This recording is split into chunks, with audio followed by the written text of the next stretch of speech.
終於嚟到呢個最終目的地啦，就係我背後嘅 Koenigsegg 嘅生產基地，同埋試下坐佢哋嘅 model。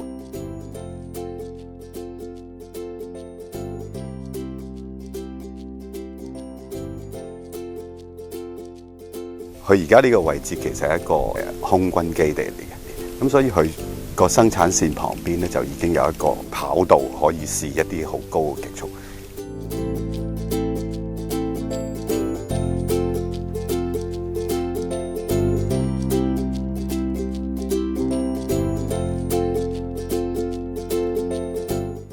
咁我身後邊呢架咧其實都CC6R，咁呢架都好特別嘅，因為佢行 biofuel。佢其中一個差唔多係第一個嘅客戶，做咗呢架車送俾 Koenigsegg 嘅老闆。咁入到嚟 Koenigsegg 嘅生產房，當然係第一樣嘢睇下佢啲 carbon。佢有一個好特別嘅地方咧，就係軚嗰啲柱啊，都係 carbon 嚟嘅。呢個咧就真係好鬼輕，6.5，一個人6日都好似做唔到一隻 carbon 嘅錶。整完碳纖抽咗真空之後，就係要推佢入去抽真空再加壓，咁呢個勁啊！呢個真係好大嘅，焗大件啊見。Koenigsegg 啲車好重要嘅部分就係坐嘅部分，咁我係估唔到原來佢嗰個油缸咧，原來喺側邊呢個位，即係喺個多銷嗰啲位，然後再喺包埋喺後邊，咁成個 cage 咧，即係大概係42公斤嘅啫。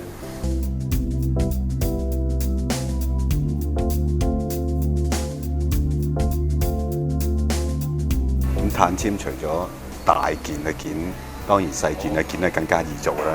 即係你睇下呢個係咩嚟嘅？啊，其實係太陽擋嚟嘅。呢個就係我啲出風口嘅嗰個蓋咯。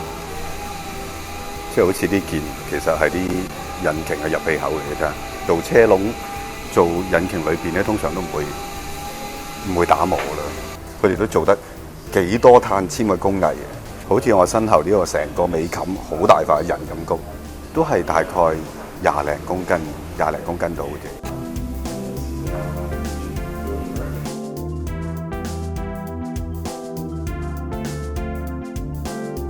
Regera 嘅引擎，呢個 V8 引擎，咁佢有3個 motor， 其中一個 motor 咧就係呢度，就係呢個。咁呢度仲有一個，應該係仲有左右一個咁嘅 motor。前邊係好似一個 torque converter 咁嘅嘢嘅，所以佢其實係冇波箱，你可以理解為冇波箱。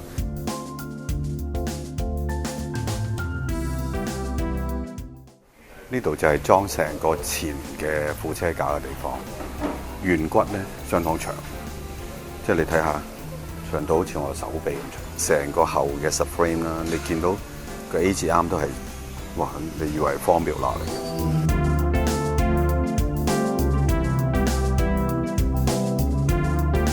Regera 嘅佢成個 compartment 嘅後邊，咁你見到管理一個 high voltage 嘅系統就係擠晒喺度。呢架差唔多完成嘅作品嚟嘅，高壓轉換器啦，咁呢個 subframe 啦，後嘅 subframe， 摩打咧就裝咗喺呢度啦。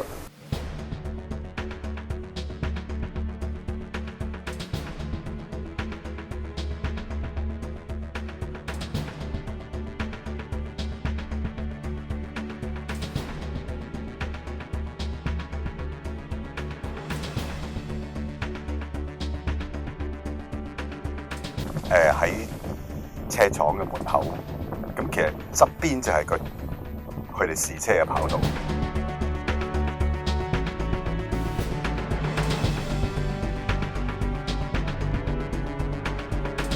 當我見到個真車之後咧，我係有少少哇，原來好靚下喎！咁當然佢嗰個好似 show off 咁嗰個一撳掣車門、車頭琴。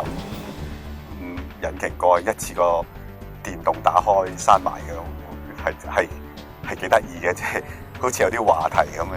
咁但係架車原來個設計咧就係老闆自己啦，同埋佢有一個 designer 一齊設計嘅。佢個車尾咧係好特別嘅。咁車頭咧可能就好 identical 嘅同其他嘅嘅呢個 Koenigsegg，咁但係車尾咧，你跟住個車行嘅時候，發覺哇，係幾 sexy 喎車尾。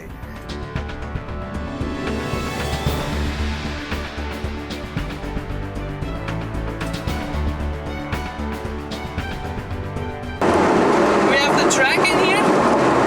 This is our small track. Yeah. You can also feel how it's quite agile on the track here. 咁而家坐喺我隔離嘅就係 Chris 佢哋嘅試車員。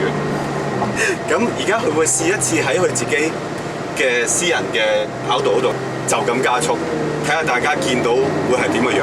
記住係0至400啊，唔使20秒嘅。咁十幾秒啊，未必20秒嘅。嚟啦，而家。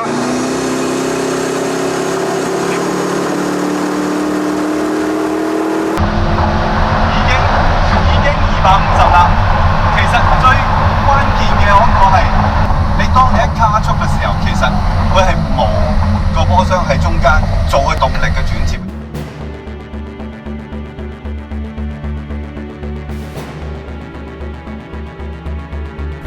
你 Koenigsegg 行咗一個圈，咁好可惜冇得試啦架車。你會發覺佢一年其實target 而家係幾十部，希望將來過百部、200部咁樣。無論喺科技上、喺做工上、喺個性能上，都係想做一啲你喺大眾 market 買唔到嘅嘢。其實好似佢哋主席咁講，其實佢哋好難話有一個直接嘅對手啊。咁問佢哋主席未來你諗住發展到幾大？反而佢係想做一啲真係人哋冇嘅嘢，市場上你揾唔到好精品嘅嘢。咁我諗呢個可能係一個幾好嘅定位嚟。